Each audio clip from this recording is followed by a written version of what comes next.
രാവിലെ breaking house വായിക്കുമ്പോഴാണ് Ashkar എന്ന മനുഷ്യരൂപമുള്ള ഷെയ്ത്താനുമായി തെളിവെടുപ്പ്. നിയമവ്യവസ്ഥയോട് ബഹുമാനമുള്ള മാധ്യമപ്രവർത്തകൻ എന്ന നിലയ്ക്ക് പോലീസ് കസ്റ്റഡിയിലുള്ള ഒരു പ്രതിയെ നാട്ടുകാർ കൈവെക്കുന്നത് കണ്ടാൽ തോന്നേണ്ടത് തെറ്റ് എന്ന വികാരമാണ്. പക്ഷേ പോലീസിന് വട്ടം ചാടിയ ഒരു ചേട്ടൻ അവന്റെ മൂക്കാമ്പട്ട തീർത്ത് ഇടിച്ചത് കണ്ടപ്പോൾ സത്യമായും തോന്നിയത് സന്തോഷമാണ്, തോന്നിക്കൂടാ അപൊക്കമാണ്.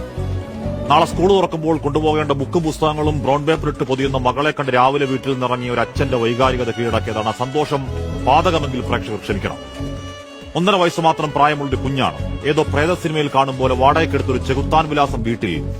ആ കുഞ്ഞ് ഓരോ ദിവസവും അനുഭവിച്ച യാതനകൾ, വേദനകൾ വെറുതെയെങ്കിലും ഓർക്കാനാവുമോ? ഓർമ്മയുറക്കാത്ത പ്രായത്തിൽ എത്രയധികമാണ് വേദന. പഞ്ഞിക്കെട്ട് പോലെ ഇച്ചിരിപ്പോന്നൊരു പൊടിക്കുഞ്ഞിന്റെ ശരീരത്തിൽ എണ്ണിപ്പറഞ്ഞാൽ 51 മുറിവുകളാണ്. കുഞ്ഞുകാലടിയിൽ ഓരോ വിരൽത്താഴയും സിഗരറ്റ് കുറ്റിയിൽ കുത്തിപ്പൊള്ളിച്ച വ്രണങ്ങളാണ്. കയ്യിൽ കിട്ടിയ കമ്പും കോലും കൊണ്ട് അടിച്ച് തൊലിപൊളിഞ്ഞ മുറിവുകൾ ആഴവേദനയുടെ ചോരകല്ലിക്കലാണ്. മൂർച്ചയുള്ള എന്തോ കൊണ്ട് കുത്തിക്കേറിയ മട്ടിൽ ജനനേന്ദ്രിയത്തിൽ ആഴത്തിലാണ് മുറിവ്.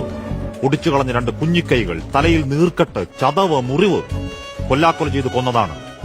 അഷ്കറയ ഡാൻസർ പെൺകുട്ടിക്കും നിനക്കുമിടയിൽ, നിങ്ങളുടെ ശപിക്കപ്പെട്ട ബന്ധത്തിനിടയിൽ ഈ കുഞ്ഞൊരു ശല്യമാണെങ്കിൽ അമ്മത്തൊട്ടിൽ പോകാൻ സമയമില്ലെങ്കിൽ ദൂരെ ഏതെങ്കിലും റോഡ് സൈഡിൽ കൊണ്ടുപോകാമായിരുന്നില്ലേ? അതല്ല, തീർക്കാനാണെങ്കിൽ ഒറ്റയടിക്കാകാമായിരുന്നല്ലോ. ഇത്രയും ദ്രോഹിച്ച് വേണമായിരുന്നോടാ ദുഷ്ട. താഴെ വീഴുന്നെങ്കിൽ ആകട്ടെ എന്ന് കരുതി വീടിന് മുകളിൽ ടെറസിന് താഴെ സൺഷെയ്ഡിൽ ഒറ്റയ്ക്ക് നിർത്തി വീട് പൂട്ടി പോകുമെന്നാണ് ഒരു അയൽക്കാരന്റെ സാക്ഷ്യം. എന്തു പേടിച്ചു കാണണം. വീണുപോകാതിരിക്കാൻ രക്ഷയിൽ